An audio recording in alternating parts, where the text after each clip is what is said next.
하나님 감사합니다. 종의 가정으로 하나님께 찬양하게 하시니 감사합니다. 그동안 하나님이 이끄셨음을, 그 걸음걸음 충만한 은혜로 인도하셨음을, 그리고 하나님께서 피할 길을 주시고 새 힘을 주시고 다시 나아갈 바를 알게 하시고 나아가게 하심을 하나님 고백하지 않을 수 없게 하심을 감사를 드립니다. 하나님께서 우리 교회를 세우게 하셨으니 또 함께 세워지게 하셨으니 충만한 은혜로 언제나 이끄시고 끝까지 붙들어 주시옵소서. 예수 그리스도 이름으로 기도합니다. 아멘. 자, 오늘 우리에게 주신 하나님의 말씀은 창세기 26장 34절 35절 말씀입니다. 창세기 26장 34절 35절 말씀, 우리 어린이들도 찾아주시고 이 시간에는 그 휴대폰이나 다 꺼주세요. 옆에서 이제 지도해 주시고 예배하는 시간입니다. 뭐 다른 거 어려울 줄은 아는데 이 시간 어른 예배고 설교가 어려울 줄은 아는데 근데 옆에서 좀 도와주시고요. 모르겠으면 물어보세요. 이게 무슨 말이에요? 물어보시고, 그런 거 괜찮습니다. 전혀 문제 없으니까 물어보시고 함께 이제 예배할 수 있었으면 좋겠고요. 특히 이제 부모님들은 물론 이제 아이들이 그 예배하는 걸 도와주셔야 합니다. 그렇지만 가장 먼저 자신이 은혜 받도록 그 일에 최선을 다하시면 가장 좋겠고요. 은혜를 누리십시오. 그러면 우리 자녀들이 안 보는 것 같아도 다 보고 그 은혜 받는 모습을 보면서 스스로도 은혜 받기를 소망하게 되니까요. 그렇게 하셨으면 좋겠습니다. 창세기 26장입니다. 다 찾으셨어요? 창세기 26장 34절 35절입니다. 함께 읽습니다. 26장 34절 35절. 에서가 40세에 헷족 속 브에리의 딸 유딧과 헷족 속 엘론의 딸 바스맛을 아내로 맞이하였더니 그들이 이삭과 리브가의 마음에 근심이 되었더라. 아멘. 하나님 감사합니다. 우리에게 말씀을 주시니 감사합니다. 우리가 주님의 말씀을 들을 때에 하나님의 성령의 붙들림 바 되기를 원합니다. 여기 우리가 함께 모였는데 초등학교 2학년 올라가는 아이부터 또 작년에 이르기까지 모든 세대가 모여서 예배합니다. 우리 아이들에게는 어려울 수도 있고 어떤 분들에게는 납득이 안 될 수도 있고 여러 가지 상황과 환경에 따라서 이 말씀이 다르게 들릴 수 있을지라도 하나님의 성령께서 충만하게 역사하셔서 그 심령을 주장하시는데 하나님께서 반드시 들려주시기를 원하시는 우리 각 사람을 향한 하나님의 뜻을 분별하여 깨닫게 하여 주시고 또한 우리 공동체를 향하신 한 뜻을 함께 우리가 붙들 수 있도록 역사하여 주시옵소서. 예수 그리스도 이름으로 기도합니다. 아멘. 할렐루야. 네, 감사합니다. 제가 찬양하고 뭐 이렇게 설교하는데 혹시나 제 목소리가 뒤집어져서 시험 드는 분이 없도록 마음을 잘 지켜주시기 바랍니다. 목이 이렇게 그러네요. 자, 오늘 제목을 한번 읽어보면 좋겠습니다. 한 목소리로 시작. 자녀 근심은 부모의 삶에서 시작됩니다. 자녀 근심은 부모의 삶에서 시작됩니다. 제목이에요. 그런데 이제 괄호 쳐진 부분이 있죠. 괄호 부분을 빼고 다시 한번 읽어보겠습니다. 근심은 삶에서 시작됩니다. 괄호를 넣고 빼고 다른 의미가 되는 것 같은데, 다른 의미죠. 자녀 근심에 대해서 이야기하는 것이고 또 하나는 근심, 우리의 근심에 대해서 이야기하는 건데 자녀의 근심은 부모의 삶에서부터 시작된다 하나와 또 같은 본문이에요. 다 설교가. 그런데 또 근심, 우리의 근심은 우리의 삶에서 시작된다. 두 가지 뜻을 가진 제목입니다.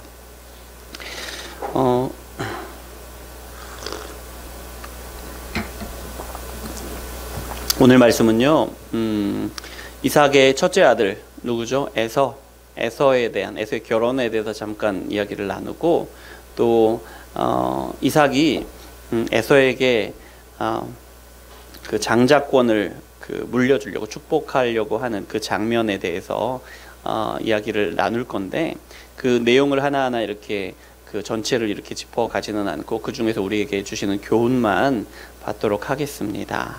자, 우리가 첫 번째 받을 교훈은 뭐냐? 자녀가 불신자와 연합하는 것은 부모의 근심이 됩니다. 자녀가 불신자와 연합하는 것은 부모의 근심이 됩니다. 오늘 우리가 26장 34절 35절 읽었는데 에서가 헷 족속의 딸들과 결혼을 합니다. 예, 그 내용이에요. 불신자와의 결혼이 부모의 근심이 된다라는 이야기예요. 두 아들이 있었죠. 이삭과 리브가에게 첫째는 에서, 둘째는 야곱입니다. 두 사람은 쌍둥이였죠. 그런데 첫째 에서가 결혼을 했어요. 야곱보다 빨리. 야곱은 나중에 늦게 하죠. 해족 속의 여인들과 결혼을 했습니다. 이 결혼을 두고 35절에 보면 이삭과 리브가의 마음에 근심이 되었더라. 이삭과 리브가의 마음에 근심이 되었더라 라고 이렇게 적고 있습니다. 여러분, 그런데 아이고 장가만 가도 장가만 가도 얼마나 감사한데요. 저희 어머니가 제가 38에 결혼했습니다만 어이구 저 장가만 가도 살겠다 그러셨어요. 장가만 가도 얼마나 좋습니까? 그런데 왜 이삭과 리브가는 그렇게 근심을 했을까요? 왜냐하면 하나님은 아브라함에게 수많은 자손을 주실 거라고 약속하세요. 그리고 하나님은 아브라함의 자손을 통해서 모든 민족에게 복을 주실 것이라고 약속을 하셨어요. 그리고 그 약속을 따라 태어난 것이 이삭이죠. 하나님의 그 약속을 이어받은 사람이 이삭이에요. 그런데 그 아들, 그 이삭, 하나님의 약속을 이어받은 이삭의 장자인 에서가 다른 민족인 헷족 속의 여인들과 결혼을 해버린 거예요. 그러니까 아브라함의 혈통이 이방인의 피로 더럽혀진 거죠. 그래서 이삭과 리브가의 마음으로 그렇게 근심이 되었던 것이에요. 그런데 이삭과 리브가가 근심한 것을 보면서 우리는 또 무엇을 알 수 있냐면 하나님도 이삭과 리브가처럼 에서가 이방 여인과 결혼하는 것을 기뻐하지 않으셨겠다라는 것을 알게 됩니다. 그 이유는요, 에서의 결혼이 하나님의 뜻과 달랐기 때문에 그렇습니다. 우리가 얼른 찾아볼게요. 창세기 18장 19절 말씀 한번 찾아보겠습니다. 18장 19절 보세요.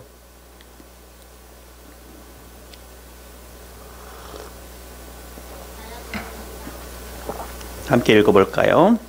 내가 그로 그 자식과 권속에게 명하여 여호와의 도를 지켜 의와 공도를 행하게 하려고 그를 택하였나니 이는 나 여호와가 아브라함에게 대하여 말한 일을 이루려 함이니라. 여호와의 도를 지켜 의와 공도를 행하게 하려고 그를 택하였나니, 누구를요? 아브라함을 택하셨다는 거예요. 하나님이 아브라함을 택하신 것이 이렇게 조금 쉽게 표현하면 하나님의 말씀을 듣고 하나님의 말씀에 순종하게 하시기 위해서 아브라함을 택하셨다는 거예요. 그렇게 택하셔서 하나님의 약속을 아브라함을 통해서, 아브라함과 아브라함의 자손을 통해서 이루게 하셨다는 거예요. 이삭을 통해서 이루게 하셨다는 거예요. 에서를 통해서 이 약속을 이루게 하셨다는 거예요. 어떤 약속이요? 하나님의 뜻을, 하나님의 말씀을 듣고 순종하는 삶을 살아가는 것, 이 삶을 살아가도록 아브라함을 부르셨고 이삭을 부르셨고 에서를 부르셨다, 야곱을 부르셨다라는 그런 말씀이에요. 그런데 에서가 어떻게 했어요? 헷족 속의 여인들과 결혼을 한 거예요. 그 이제 어떤 상황이 된 거냐면, 이제는 하나님이 에서를 부르신 뜻을 지키지 못하게 된 거예요. 아브라함을 부르시고 야곱을 부르시고 에서를 부르신 뜻을 지키지 못하게 되는 거예요. 당시에는요, 아브라함의 자손들을 제외하고는 하나님을 알고 하나님을 믿는 사람들이 없었습니다. 다른 모든 민족들은 자기 민족들의 우상을, 자기 민족들의 신을 섬기고 있었어요. 예. 그래서 에서가 해쪽 속의 여인들과 결혼을 했다는 것은요, 해쪽 속이 섬기는 신을 에서도 함께 섬기게 되었다라는 겁니다. 자, 이런 거예요. 아이가 병에 걸렸어요. 생명을 다투는 병에 걸렸습니다. 그러면 아빠나 엄마나 이 아이가 죽지 않고 병에 낫기를 얼마나 바라겠습니까? 그러면 그 각자가 자기 신들에게 기도를 할 거예요. 엄마는 엄마가 믿는 신, 아빠는 아빠가 믿는 신에게 자기 기도를 하는데, 자기 자식이 죽지 않기를, 회복하기를 바라는 마음, 이 마음은 어떤 신에게 기도를 하든지 너무 간절한 한 마음일 거예요. 그렇죠? 그리고 내 하나님이 기도를 들어주기를 바라지만 동시에 또 아내가 믿는 해쪽 속의 우상도 기도를 들어주셔서 내 아이가 죽지 않고 낫기만을 바라게 된다는 거예요. 예. 보세요. 이런 순간 우리는 하나님 이외에도 다른 신을 인정하게 되는 거예요. 이방 여인, 하나님을 믿지 않는 우상을 섬기는 여인과 결혼할 때에 우리는 반드시 이런 상황을 마주하게 된다는 거예요. 하나님이 이방인과 결혼을 반대하시는 것은 바로 아브라함의 자손이 하나님과 우상을 겸하여 섬기는 일을 반대하시는 겁니다. 자, 두 번째, 부모의 근심은 자녀에게 좋은 가르침을 주지 못했기 때문입니다. 이삭과 리브가가 근심한 것은 에서가 이방 여인들과 결혼한 그 일로 인하여 마음에 근심하게 된 것은 에서가 잘못한 거죠. 예. 에서가 잘못한 거죠. 하지만 부모인 이삭과 리브가가 좋은 가르침을 주지 못했기 때문이라는 거예요. 하나님이 아브라함을 부르신 것은 아브라함과 아브라함의 자손들이 하나님의 말씀을 지키고 하나님의 뜻에 순종하라고 그렇게 부르신 거라고 말씀을 드렸어요. 그런데 이삭의 아들 에서는 이방 여인들과 결혼을 해서 이삭의 근심이 되지요. 그런데요, 왜 에서는 이방 여인들과 결혼을 했을까요? 왜 이방 여인과 결혼을 해서 이삭과 리브가가 근심하게 했을까요? 우리는 이삭이, 리브가가 에서를 어떻게 가르쳤는지, 야곱을 어떻게 가르쳤는지 알 수 없습니다. 그런 내용이 나와 있지 않아요. 하지만 이삭의 삶이 어떠했는지는 알 수가 있어요. 지난주에 우리가 말씀을 나눌 때 이삭은 가는 곳마다 우물을 파고 또 가는 곳마다 말씀을 묵상하는 습관을 가진 그런 삶을 살아간 사람이라고 했습니다. 그래서 그런 삶을 살아간 이삭이었기 때문에 하나님의 인도하심을 받을 수가 있었고, 가는 곳마다, 예, 그리고 약속하신 땅으로 들어갈 수 있게 되었어요. 그런 말씀을 나누었습니다. 그런데 오늘 이삭은 오늘 말씀 속에서 이삭은 좀 다릅니다. 어떻게 다르냐? 이삭은 죽음을 생각할 나이가 되었어요. 이제 이삭이 이제 장자 축복을 이제 주는 장면이에요. 140세가 되었습니다. 죽을 나이가 거의 다 된 거예요. 그래서 이제 상속자를 세우고 싶은 마음이 들어서 에서를 부릅니다. 에서를 축복해 주기 위해서 부르는데요. 7절 26장 7절, 27장 7절 한번 함께 읽어보겠습니다. 27장 7절입니다.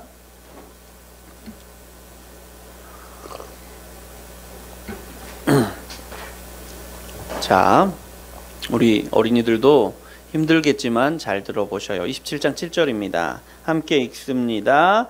나를 위하여 사냥하여 가져다가 별미를 만들어 내가 먹게 하여 죽기 전에 여호와 앞에서 내게 축복하게 하라 하셨으니 아멘.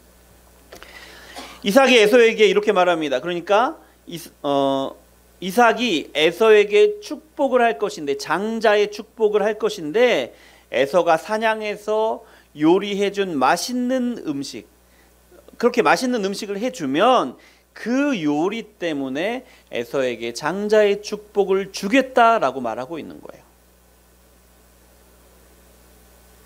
근데 이게 뭐가 문제입니까? 예. 에서가 장자고 에서가 사냥을 잘하니까 또 요리도 잘하니까 내가 장자의 축복을 줄 건데 그 전에 나에게 이 맛있는 요리를 해 줘라. 그러면 내가 너한테 장자의 축복을 주겠다. 이게 뭐가 문제예요? 장자의 축복을 줄 것인데 그럴 거니까 나한테 맛있는 음식으로 대접해라. 문제가 안 되는 것 같아 보이는데요. 그렇게 볼 수도 있는데요. 장자의 축복, 다시 말해서 이삭의 상속자가 되는 일이에요. 상속자가 되는 축복을 하면서 지금 이삭이 그렇게 축복하는 근거로 삼는 것이 뭐냐면, 에서가 사냥을 해서 잡은 그 사냥감으로 맛있는 요리를 할 때 그것으로 내가 만족을 하고 그 근거로 에서를 축복하겠다. 축복하는데 나의 상속자가 되게 하겠다. 아브라함과 이삭을 잇는 하나님의 약속을 잇는 자가 되게 하겠다. 이런 얘기예요. 아니, 이해가 될 것도 같고, 근데 걸리는 것이 하나님의 약속을 받은 상속자가 되게 하는 그런 상속자를 세우는 축복의 그 자리라는 거예요. 그런데 이삭은 하나님의 뜻을 구하고 인도하심을 구하는 것이 아니라 나를 만족시켜라. 나를 만족시키면 내가 너에게 장자의 축복을 주겠다. 이렇게 이야기를 하고 있는 거예요. 내 육신의 소원을 만족시키는 것을 보고 그것을 판단 기준으로 삼아서 너를 장자의 복을 너에게 주겠다라는 거예요. 그런데요, 앞서 나눈 말씀처럼 하나님이 아브라함을 택해서 부르신 것은 아브라함과 그의 자손이 하나님의 말씀을 듣고 순종하게 하시려는 거예요. 그러면 아브라함의 상속자, 이삭의 상속자들은 하나님의 말씀을 듣고 순종하는 자라야 해요.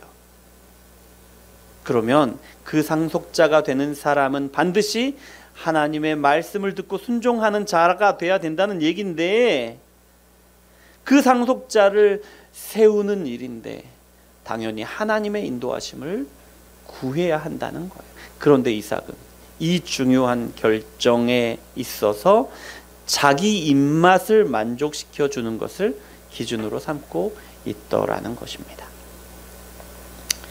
아브라함이 이삭의 신부감을 찾을 때 한 말과 한번 비교해 보면 좋을 것 같아서 제가 읽어 드릴게요. 24장 7절입니다. 예, 찾으셔도 되고요. 이렇게 말합니다. 하늘의 하나님 여호와께서 나를 내 아버지의 집과 내 고향 땅에서 떠나게 하시고 내게 말씀하시며 내게 맹세하여 이르시기를 이 땅을 내 씨에게 주리라 하셨으니 그가 그 사자를 너보다 앞서 보내실지라 내가 거기서 내 아들을 위하여 아내를 택할지니라. 그가 사자를 너보다 앞서 보내실지라 내가 거기서 내 아들을 위하여 아내를 택할지니라. 무슨 말이냐면 이 아브라함이 지금 아들 이삭에게 신부감을 찾아주려고 해요. 그런데 하나님이 이삭의 신부감을 찾는 그 일에 아브라함의 종보다 먼저 가셔서 그 길을 인도하실 것이다. 그러니까 하나님의 인도하심 가운데서 내 아들 이삭의 신부감을 찾으라라는 거예요. 하나님이 인도하실 것이니 하나님이 주실 것이니 네가 그 신부감을 받아와라. 이런 말씀인 거예요. 이런 고백인 거예요. 아브라함은 이삭을 결혼시키는데 이런 고백을 하고 있는 거예요. 이삭이 상속자가 세우는 일, 장자를 축복하는 일도 이래야 됐다는 거예요. 하지만 이삭은 어땠습니까? 네가 사냥해서 맛있는 요리를 해서 나를 만족시켜라. 그러면 내가 너를 상속자로 세우겠다. 이렇게 말하는 거예요. 자, 그러면 보세요.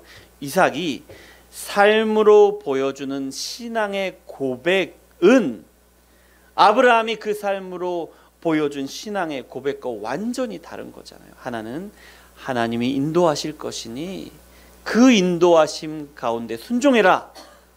아브라함의 고백이고요. 이삭의 고백은 나를 만족시켜라. 내 육신의 필요를 만족시켜라. 그러면 그리고 그것을 선택하겠다. 이런 거죠. 여러분, 우리 자녀들이요, 우리 부모님들이 하시는 말씀 잘 안 듣죠. 왜 아이니가 고개를 끄덕거려? 잘 안 듣죠. 예. 하지만 지금은 잘 안 듣는 것 같으나 어느 순간 어떤 중요한 결정을 할 때 우리 부모님 입술에서 나오는 그 한마디 한마디가 우리 아이들이 어떤 일을 결정하는 좋은 기준, 좋은 지침이 되어줄 겁니다. 예, 분명히 그렇습니다. 그래서 계속해서 말씀을 해주셔야 돼요. 예. 그런데요, 그것보다 더 확실한 것이 있는데 그건 뭐냐면 내 부모가 걸어간 길을 우리 자녀들이 뒤에서 보고 있다는 겁니다. 우리 부모들이 걸어간 길을 우리 자녀들이 지켜보고 있다. 그리고요, 나중에, 지금 당장은 아니지만 나중에 우리 자녀들도 똑같이 걸어가더라 라는 겁니다. 이게 정말 두려운 건데요, 에서가 이방 여인과 결혼을 한 걸 보세요. 에서는 이방 여인과 결혼을 했고 이삭은 하나님의 인도하심을 따라서 리브가와 결혼을 했고, 에서의 결혼과 이삭의 결혼은 다르잖아요. 이방인과 결혼하고 하나님의 인도하심을 따라 결혼하고 다르잖아요. 서로 다른 길인데요, 이삭이 간 길과 에서가 간 길은 다르네요. 이렇게 보실 수 있는데요, 하지만 이삭이 리브가와 결혼한 것은요, 아브라함이 하나님의 인도하심에 순종한 결과예요. 하지만 이삭은요, 자기 만족, 그러니까 육신의 정욕을 따라 선택하는 것을, 그런 모습을 에서 앞에서 보여주면서 살아왔다는 거예요. 네. 그래서 에서가 이방 여인과 결혼을 한 것이다. 아니, 적어도 이삭은 이방 여인과 결혼을 안 했잖아요. 예. 여러분, 하나님의 뜻은 아브라함의 자손들이 하나님의 말씀을 듣고 순종하는 것입니다. 자기 만족을 위해서, 자기 만족을 원하는 내 뜻에 귀를 기울이고 그 뜻을 만족시키는 것이 아니라는 거예요. 하나님이 원하시는 것은. 여러분, 우상숭배가 불상을 만들어 놓고 거기 절하는 것이 우상숭배가 아니에요. 물론 우상숭배죠. 그런데 더 근본적인 것이 뭐냐면 하나님의 말씀을 듣고 순종하는 것이 아니라 우리의 욕망을 느끼고 그것을 만족시키려고 그렇게 살아가는 것이 우상숭배예요. 네. 조각상을 만들어 놓고 절하는 것은 그 결과일 뿐이에요. 그러니까 에서가 이방 여인들과 결혼을 하고 이방 신을 섬기는 것은요, 이삭이 하나님의 뜻을 구하지 않고 자기 욕망을 좇아서 선택하는 것과 다르지 않다는 거예요. 저는 좀 무섭습니다. 네. 저희 아이니와 이한이가 혹시 믿음을 벗어나서 살게 될까봐 두렵고요. 그것이 저와 저희 아내 사모가 하나님이 인도하심을 구하지 않고 우리가 육신의 바람을 쫓아서 사는 그런 모습을, 그렇게 걸어가는 우리의 모습을 우리 아이들이 보고 자라나다가 그렇게 우리 아이들도 믿음을 잃어버리면 어떡하나 정말 두려운 마음입니다. 그래서 저는 이런 바람을 가지고 있습니다. 우리 믿음의 선진들처럼 제가 그렇게 멋지게 멋들어지게 순종하는 삶은 못 살더라도 제가 유명한 목사님들처럼 대단한 목회를 감당하지는 못하더라도 적어도 말씀을 붙들고 살아내려고 씨름하는 모습은 보여줄 수 있었으면 좋겠다. 멋진 믿음의 본은 못 되더라도 그건 예수님을 보고 따라가면 되니까요. 그래도 우리 아빠가 믿음으로 살려고 애를 쓰면서 살아가는 것 정도는 우리 아이니와 이한에게 보여주자, 이런 소망을 가지고 있습니다. 여러분, 최소한 우리가 이런 마음이었으면 좋겠습니다. 말씀대로 정말 멋들어지게 순종해내지는 못하더라도, 그래서 때때로 우리가 흔들리고 때때로 넘어지고 헤매더라도 그래도 다시 말씀을 듣는 자리로 나오고 또다시 말씀을 순종하려고 애쓰는 그런 삶의 언어로 우리의 자녀들이, 또 우리 주변에 믿음이 연약한 분들이 이런 말을, 이런 메시지를 들을 수 있었으면 좋겠어요. 하나님이 우리들을 선택하신 것은 하나님의 말씀을 듣고 순종하는 삶을 살게 하시려고 부르신 것입니다. 세 번째, 하나님은 완벽한 사람이 아니라 회개하는 사람을 쓰십니다. 지난 시간에 말씀을 드렸듯이 성경에서 이삭에 대한 기록이 그렇게 많지 않습니다. 지난 시간에 나눈 말씀 한 장, 24장이었던가요? 한 장에 거의 집중이 되어 있고요. 그리고 다른 부분에서 나오는 것은요, 다른 인물들과 함께 기록되는 거예요. 보조적인 그런 내용이 많아요. 그것도 28장 가면 끝입니다. 이삭이 야곱의 아내를 가나안 딸들에게서는 취하지 말라라고 당부한 후에 이삭의 죽음과 장례를 기록한 것을 제외하고는 이삭에 대한 기록이 없어요.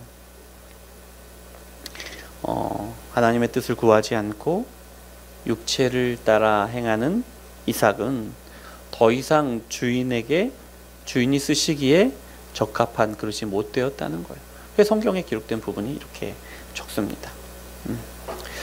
우리가 성경을 보면 하나님이 여러 모양으로 쓰신 하나님의 귀한 그릇들이 있습니다. 아브라함, 모세, 다윗, 바울과 같은 그런 사람들이 좋은 그릇이라고 할 수 있는데요. 그런데요, 이분들도 하나님 앞에서 많은 죄를 지었습니다. 아브라함 무슨 죄를 지었어요? 하나님이 주신 땅에 거하지 않고 눈을 돌려 애굽을 바라보고 애굽으로 나갔고, 거기서 하나님이 주신 아내를 누이라고 속여서 많은 죄를 지었어요. 그리고 모세 어떤 죄를 지었습니까? 다윗 어떤 죄를 지었습니까? 바울 어떤 죄를 지었습니까? 다윗은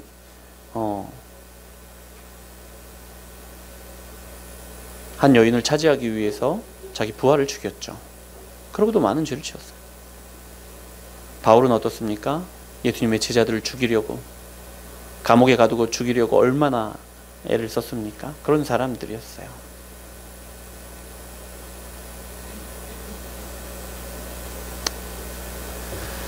그런데요,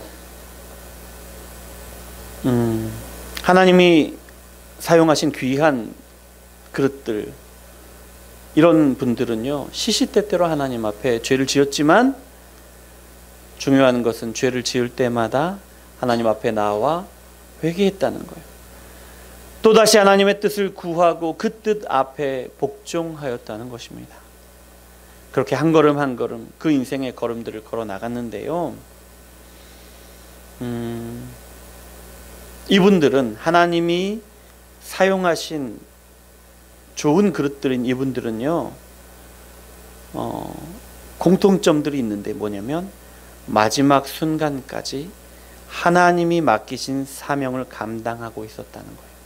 하나님이 부르시는 그 순간까지. 모세는 죽는 순간까지 하나님이 맡기신 백성들을 약속하신 땅으로 인도하였고요, 다윗은 죽는 순간까지 이스라엘을 하나님의 백성이 되도록 지키고 다스렸습니다. 바울은요, 감옥에서 죽는 순간까지 복음을 전하고 있었습니다. 중요한 것이 뭐냐? 하나님 앞에서 죄를 짓지 않는 것이 아닙니다. 중요한 것은 하나님 앞에서 처음부터 완전하고 온전하게 순종하는 것이 아닙니다.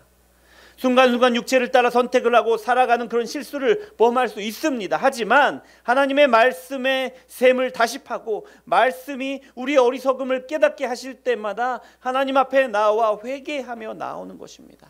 그리고 그렇게 한 걸음 한 걸음 육체를 따라서 사는 삶에서는 한 걸음 한 걸음 떠나가고 하나님의 인도하심을 받는 삶에서 그렇게 타박타박 걸어 나아가는 것입니다. 이것이 중요합니다. 반대인 사람들도 있어요. 솔로몬과 같은 사람들이 그런데요. 솔로몬은 즉위할 때 얼마나 하나님의 사랑하시고 기뻐하심을 받은 사람인지 모릅니다. 너 뭘 원하느냐 하나님이 물으실 때 지혜를 구합니다. 하나님이 너무너무 기뻐하셨어요. 성전을 짓죠. 이스라엘 왕국이 이때 그 지역을 호령하는 패주가 되었습니다. 얼마나 위대한 왕인지요. 하지만 솔로몬은 수많은 이방 여인들과